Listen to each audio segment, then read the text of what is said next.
তার সুরক্ষিত হলো শয়তান থেকে, যে এলো তরিকায় বাগদাদওয়ালা মুর্শিদ।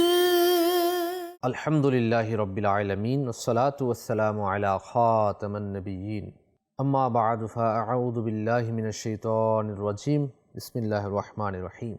আসসালাতু ওয়াসসালামু আলাইকা ইয়া রাসূলুল্লাহ ওয়া আলা আলিকা ওয়া আসহাবিকা ইয়া হাবিবাল্লাহ। আসসালাতু ওয়াসসালামু আলাইকা ইয়া নবিয়্যাল্লাহ ওয়া আলা আলিকা ওয়া আসহাবিকা ইয়া নূরাল্লাহ। অনুষ্ঠান তরিকতের পথ নিয়ে আরও একবার উপস্থিত হয়েছি। দূরে এবং কাছে, দেশ এবং প্রবাসী যারাই সঙ্গ দিচ্ছেন সকলকে জানাই অনুষ্ঠানে স্বাগত।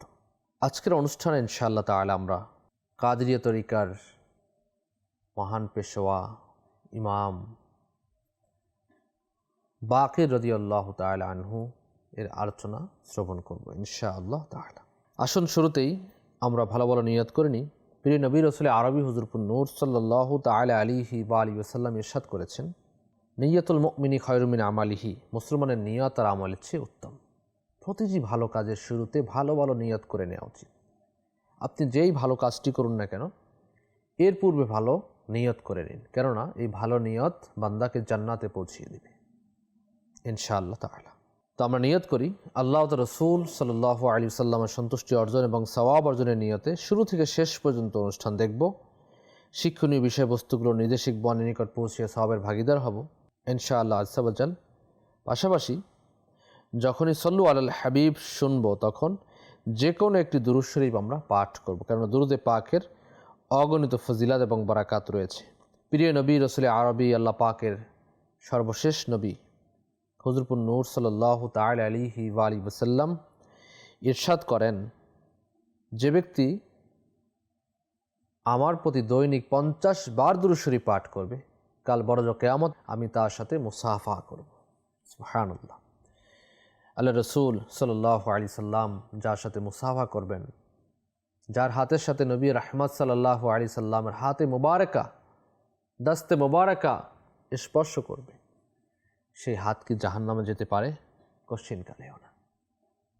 হাত না গেলে পুরো বডি কি যাবে? না, সে তো জান্নাতই হয়ে যাবে ইনশাআল্লাহ। আমরা জান্নাতে যেতে চাই কি চাই না? অবশ্যই চাই। তাহলে আসুন আমরা দুরূদে পাক পাঠ করি। শুধু 50 বার কেন, বেশি থেকে বেশি পরিমাণ, যে যত বেশি দুরূদ শরীফ পাঠ করবে নবী রাহমাত সাল্লাল্লাহু আলাইহি সাল্লামের তত কাছাকাছি সে কিয়ামতের দিন থাকবে। সুবহানাল্লাহ। সাল্লু আলাল হাবিব সাল্লাল্লাহু তাআলা আলা মুহাম্মদ সাল্লাল্লাহু তাআলা আলাইহি ওয়া আলিহি ওয়াসাল্লাম। সালাতাম ওয়া সালামান আলাইকা ইয়া সাইয়্যিদি ইয়া রাসূলুল্লাহ সাল্লাল্লাহু তাআলা আলাইহি ওয়া আলিহি ওয়াসাল্লাম। আমার দর্শক শ্রোতা, আপনারা শুরুতেই শুনেছিলেন যে আজকের আমরা ইনশাআল্লাহ তাআলা ইমাম মুহাম্মদ ইবনে আলী অর্থাৎ হযরত ইমাম বাকির রাহমাতুল্লাহি তাআলা আলাইহি এর আলোচনা শ্রবণ করব। শাজরা আলিয়ার মধ্যেও রয়েছে, সৈয়দি সজ্জাদকে সদকে মে সাজিদ রখ মুঝে ইলমে হক দে বাকির ইলমে হুদা के वास्ते। सैयद सज्जाद के सदके में साजिद रख मुझे इल्मे हक दे बाकिर इल्मे হুদা के वास्ते। आमीन। এখানে বলা হচ্ছে যে হে আল্লাহ তাআলা, আমাকে সৈয়দুনা ইমাম জৈনুল আবেদিন বিন হুসাইন রাদিয়াল্লাহু তাআলা আনহু এর ওসিলাতে সিজদা কানেওয়ালা অর্থাৎ নামাজি বানাইয়া দাও, এবং বাকির ইলমে হুদা অর্থাৎ বাকির রাদিয়াল্লাহু তাআলা আনহু এর ওসিলাতে ইলমে দ্বীন এর দৌলত দান করো। আমিন। এটা খুবই শাজরা আলিয়ার মধ্যে বুজুর্গানে দ্বীনদের নাম নিয়ে দোয়া করা হয়েছে। তো ইমাম বাকির রাদিয়াল্লাহু তাআলা আনহু তিনিও আমাদের তরিকতের মধ্যে 5 নাম্বার সিলসিলার মধ্যে 5 নম্বরে তিনি পড়েন, এবং 12 ইমামের মধ্যে তার নামও অন্তর্ভুক্ত রয়েছে, হযরত সৈয়দুনা ইমাম বাকির রাদিয়াল্লাহু তাআলা আনহু। তো ইমাম মুহাম্মদ বাকির রহমতুল্লাহ আলাই ছিলেন হজরত ইমাম জৈনুল আবেদিন রহমতুল্লাহ আলাইয়ের পুত্র। 57 হিজরি সনে তিনি মদিনা মুনাওয়ারাতে জন্মগ্রহণ করেন। হযরত ইমাম হাসান রাদিয়াল্লাহু আনহু এর কন্যা উম্মে আব্দুল্লাহ রাদিয়াল্লাহু তাআলা আনহা ছিলেন তার মাতা। তার ডাক নাম ছিল আবু জাফর এবং আরও অনেকগুলো নাম ছিল। আবু জাফর, মুবারক এবং লকব ছিল সামি, বাকির, শাকির এবং হুদা। তার অনেকগুলো কারামত রয়েছে, বাণী রয়েছে এবং দ্বীন ইসলামের জন্য অনেক কষ্ট সহ্য করেছেন এবং তিনি শাহাদাত বরণ করেন। তাকে বিষ প্রয়োগেও তাকে শাহাদাত শহীদ করা হয়েছে। আল বাকির শব্দের অর্থ হচ্ছে রহস্যের ব্যাখ্যাকারী বা গভীর পাণ্ডিত্যের অধিকারী। তিনি ব্যাপক অধ্যয়ন করতেন ও প্রগাঢ় ধর্মনিষ্ঠার জন্য বিখ্যাত ছিলেন। তার পবিত্র মাজার শরীফ জান্নাতুল বাকিতে রয়েছে। আর 7 জিলহজ এই আহলে বায়াতের মহান ইমাম মুহাম্মদ ইবনে আলী হজরত ইমাম বাকির রহমতুল্লাহ তাআলা আলাইহি এর শাহাদাত বার্ষিকী পালন করা হয় আশিকান রাসূলদের মাঝে। ইমাম বাকির রহমতুল্লাহ তাআলা আলাইহি এর মধ্যে এমন খৌফে খোদা ছিল, আল্লাহর ভয় ছিল, খোদা ভীতি ছিল। আসলে যাদের ইবাদত যত বেশি, আল্লাহ পাকের কাছাকাছি যত বেশি, তারাই তত আল্লাহ পাককে বেশি ভালোবাসতেন, বেশি ভয় করতেন, বেশি কান্না করতেন, বেশি ইবাদত করতেন, বেশি তওবা করতেন, সকলের অগ্রভাগী তারা থাকতেন। এখানে দেখুন, একটি জিনিস না বললেই নয় যে যখন একজন মানুষ একজন ক্ষমতাধর ব্যক্তির কাছাকাছি থাকে, আমি উদাহরণ দিয়ে বোঝাচ্ছি, তখন সে তার থেকে বেপরোয়া হয়ে যায়। আরে সে আমাকে কিছু বলবে না, আমি তার ঘনিষ্ঠজন, আমি তার বন্ধু, আমি তার প্রিয় ভাজন, আমি যা কিছু করি, যা করার তা করে ফেলি, আমাকে কিছু বলবে না। আমাদের সমাজ এটাই হচ্ছে। কিন্তু দেখুন, আল্লাহ ওয়ালাদের ক্ষেত্রে ভিন্নতা। আল্লাহ ওয়ালাগণ যারা হয় তারা আল্লাহ পাকের প্রিয় ভাজন হয়, আল্লাহ পাক তাদের উপর রাজি এবং খুশি থাকেন, আল্লাহ পাকের সান্নিধ্যে তারা থাকেন, আল্লাহ পাকের ওলি বলা হয়, আল্লাহ পাকের বন্ধু বলা হয়, তাদেরকে ইনাম দান করেছেন, তাদের উপর রাজি হয়েছেন, খুশি হয়েছেন। তারপরেও দেখুন এই আল্লাহ ওয়ালাগণ, এই ব্যক্তিত্বগণ তা আল্লাহ পাককে কীভাবে ভয় করতেন, তারা কিভাবে ক্রন্দন করে আল্লাহ পাকের নিকট দোয়া করতেন। একবার ইমাম বাকির রহমতুল্লাহি তাআলা আলাইহি তিনি গোলাম, তার যে খাদিম ছিলেন ফালাহ, এর বয়ান হচ্ছে ইমাম বাকির রহমতুল্লাহ তাআলা আলাইহি একবার হজের জন্য মক্কাতুল মুকাররমায় সফররত ছিলেন এবং এর সঙ্গী তার খাদিম ফালাহ ছিলেন। তো যখন তিনি মক্কাতুল মুকাররমায় গেলেন আর তার দৃষ্টি বাইতুল্লাহ শরীফের দিকে পড়ল, তিনি অত্যাধিক কান্না শুরু করে দিলেন, চিৎকার করে করে কান্না শুরু করে দিলেন, যেন তার কে যেন হারিয়ে গেছে, তার মা ইন্তেকাল হয়েছে, তার বাবা ইন্তেকাল হয়েছে। এভাবে মানুষ যেভাবে ক্রন্দন করে, চিৎকার দিয়ে ক্রন্দন করে, হাউমাউ করে চিৎকার দিয়ে যে ক্রন্দন করে, সেভাবে তিনি কান্না করতে লাগলেন। তো তার খাদিম ফালাহ বলতে লাগলেন, হে সাইয়্যিদি, হে ইমাম, আপনি আপনার কান্নাকে বন্ধ করুন, আপনার কান্নাকে থামিয়ে দিন। এত চিৎকার করে যদি আপনি কান্না করেন তাহলে সকল মানুষের ভিড় আপনার মধ্যে লেগে যাবে, আপনার দিকে সবাই নজর করবে, চেয়ে থাকবে। তো ইমাম বাকির, ইমাম জাইনুল আবেদিন রহমতুল্লাহ তাআলা এর পুত্র ইমাম বাকির রহমতুল্লাহ তাআলা আলাইহি তিনি যে জবাব দিলেন, লা জবাব, আল্লাহু আকবার। তিনি বললেন, হে ফালাহ, আমার এই চিৎকারের কারণে, আমার এই কান্নার কারণে মানুষ আমার দিকে তাকিয়ে থাকবে, আমি এটা কামনা করি না। যদি মহান রব তাআলা আমার দিকে রহমতের দৃষ্টি দান করেন, আমার এই কান্নার কারণে, আমার এই চিৎকারের কারণে একটু যদি রহমতের দৃষ্টি দান করেন, তাহলে আমার বেড়া পার হয়ে যাবে। চিন্তা করে দেখুন, যে আল্লাহ ওয়ালা, তাদের উপর আল্লাহ পাকের রহমত বর্ষণ হয়। এমনকি তাদের আলোচনা করলেও আল্লাহ পাকের রহমত বর্ষণ হয়। আল্লাহ ওয়ালাদের আলোচনার মাধ্যমে আল্লাহ পাকের রহমত প্রাপ্তির মাধ্যম। আমরা যে এখন আলোচনা করছি, শুনছি, আল্লাহ পাকের রহমত বর্ষণ হচ্ছে। তিনি আল্লাহ ওয়ালা ছিলেন, ইমাম বাকির রহমতুল্লাহ আলাইহি। তার কথা দেখুন না, যে আমার প্রতি আল্লাহ পাকের রহমতের দৃষ্টি পড়ে যায় তাহলে আমার বেড়া পার হয়ে যাবে, আমার মাগফিরাত হয়ে যাবে, এজন্য আমি চিৎকার করে করে কান্না করছি। আমাদের তো কান্না আসেই না। আল্লাহর ভয় কোথায় রয়েছে? আল্লাহর ভয় থাকলে কি আমরা নামাজ কাজা করি? আল্লাহর ভয় থাকলে কি শীতের সময়ও কেউ লেপের মধ্যে থাকতে পারে? আল্লাহর ভয় যার মধ্যে থাকে সে কি কারো ক্ষতি করতে পারে? আল্লাহর ভয় যার মধ্যে থাকে সে কি চুরি করতে পারে? আল্লাহর ভয় যার মধ্যে থাকে সে কি মানুষকে ধমক দিতে পারে, চোখ রাঙিয়ে কথা বলতে পারে, কারো আপনার জমিনের যে আইল রয়েছে সেটা কি প্রসারিত করতে পারে, কাউকে ঠকাতে পারে? আল্লাহর ভয় যার মধ্যে থাকে সে কি মানুষের মাল সম্পদ আত্মসাৎ করতে পারে? আল্লাহর ভয় যার মধ্যে থাকে সে কি দুর্নীতি করতে পারে? আল্লাহর ভয় যার মধ্যে থাকে সে কি দেশের এবং মানব সম্পদগুলো কি নষ্ট করতে পারে? কশ্চিনকালেও পারে না। আল্লাহর ভয় যার মধ্যে থাকে, খোদা ভীরুত যার মধ্যে থাকবে। আল্লাহ পাক আমাদেরকে আল্লাহর ভয় নসিব করুন। আল্লাহ পাক আমাদেরকে আল্লাহর ভয় দান করুন। আল্লাহর ভয় যদি আমাদের মধ্যে থাকে তাহলে একাকিত্ব আমরা কি গুনাহ করতে পারবো? আল্লাহ পাক আমাকে দেখছেন, আল্লাহ পাক আমাকে দেখছেন। সাহল তস্তুরি রহমতুল্লাহ তাআলা আলাইহি এর মামা এনাকে ওজিফা দিয়েছিলেন, আল্লাহু নাজিরুন ইলাইয়া, আল্লাহ তোমাকে দেখছেন। আমাদের সকল কিছু আল্লাহ পাক অবলোকন করছেন। এজন্য আমার দর্শক শ্রোতা, আল্লাহ পাকের ভয় ইমাম বাকির রহমতুল্লাহ তাআলা আলাইহি এর মধ্যে যেভাবে ছিল, আমাদের মধ্যে আল্লাহ পাকের ভয় নিয়ে আসা উচিত। যদি আমরা নিয়ে না আসি তাহলে আমরা আসলে মরে যাব। মরে যাওয়ার মানে হচ্ছে বাস আল্লাহ পাকের শাস্তি এগুলো বরদাস্ত করার মতো নয়।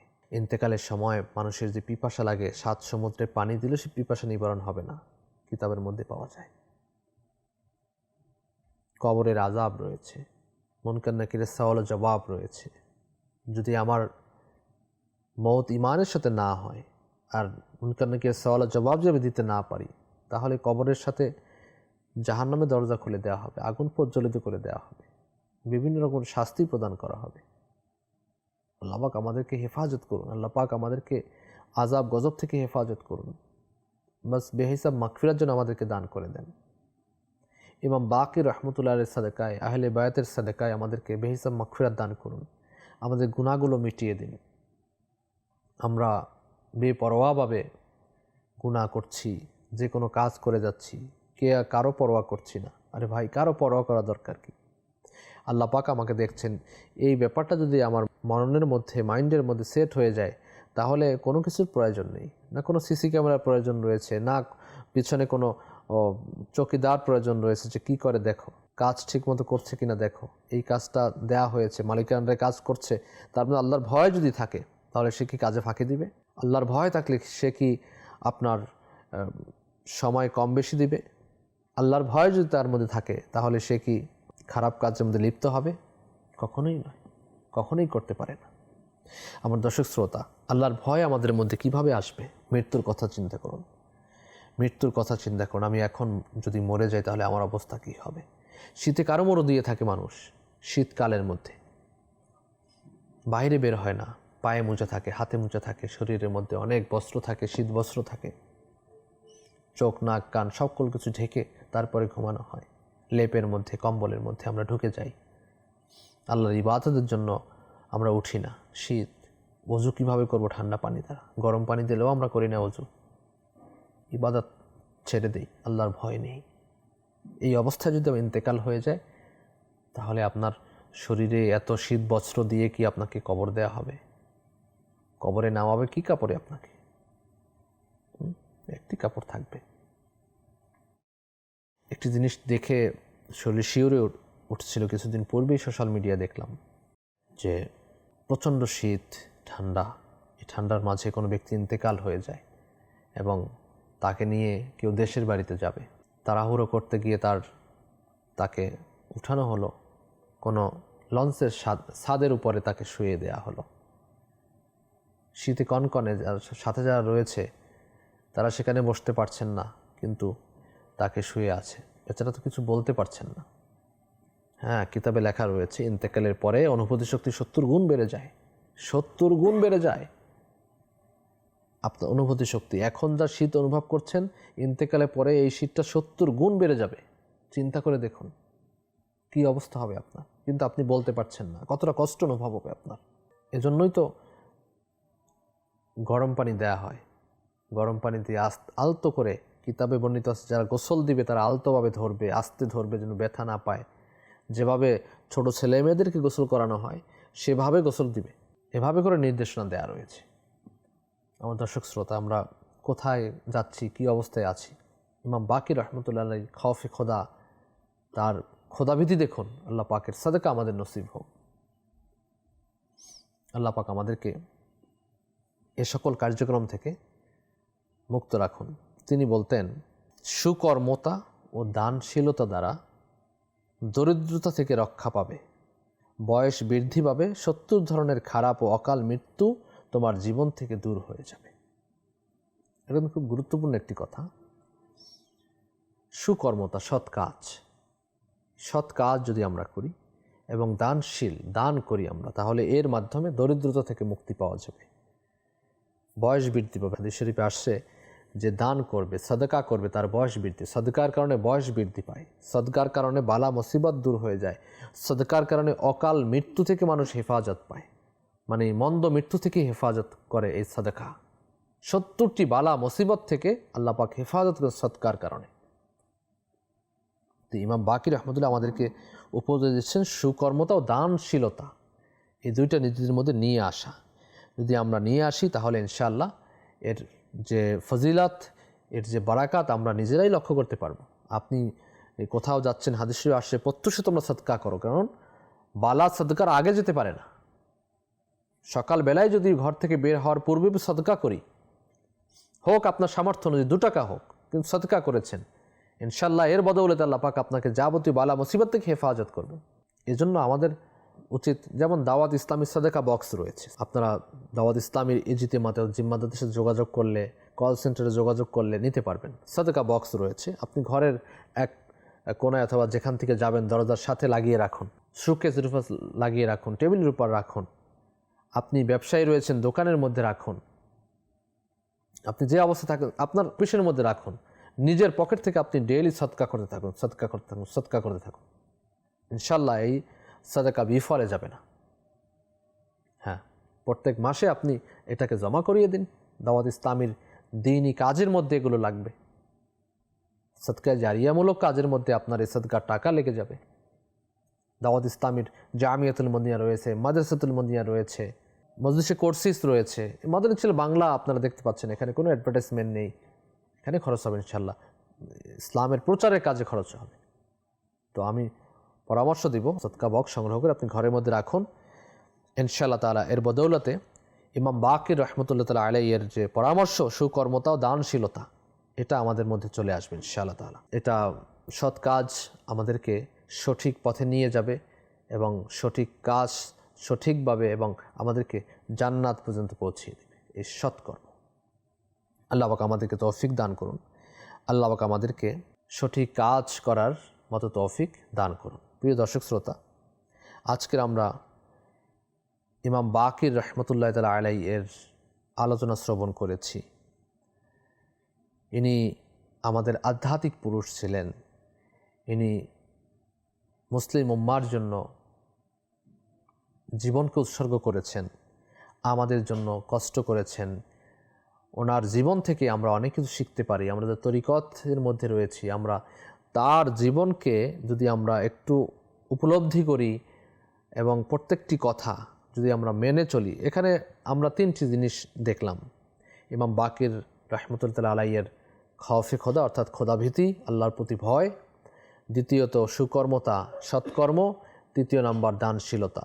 এই 3টি যদি আমাদের মধ্যে কমপক্ষে নিয়ে আসি, এই বয়ানের আজকের বিষয়বস্তু 3টি যদি আমরা নিয়ে আসি, তাহলে দেখা যাবে যে আপনি নিজে উপলব্ধি করুন যে আমরা নিঃসন্দেহে কিছুটা হলেও নেক কাজের মধ্যে নিজেকে সামিল করতে পারবো, ঠিক না?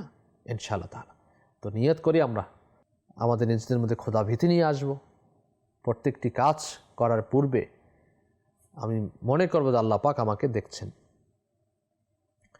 নামাজ পড়তে দাঁড়ালে খুশু খুজু আনার, বিনয়ী নম্রতা আনার একটা মাধ্যম হচ্ছে, ইমাম গজদালী রহমতুল্লাহ বলেন যে তুমি যখন নামাজে দাঁড়াও তখন তুমি মনে করো যে তুমি আল্লাহকে দেখছো। আল্লাহকে যদি তুমি না দেখতে পারো তার কমপক্ষে এটা মনে করো যে আল্লাহ তোমাকে দেখছেন।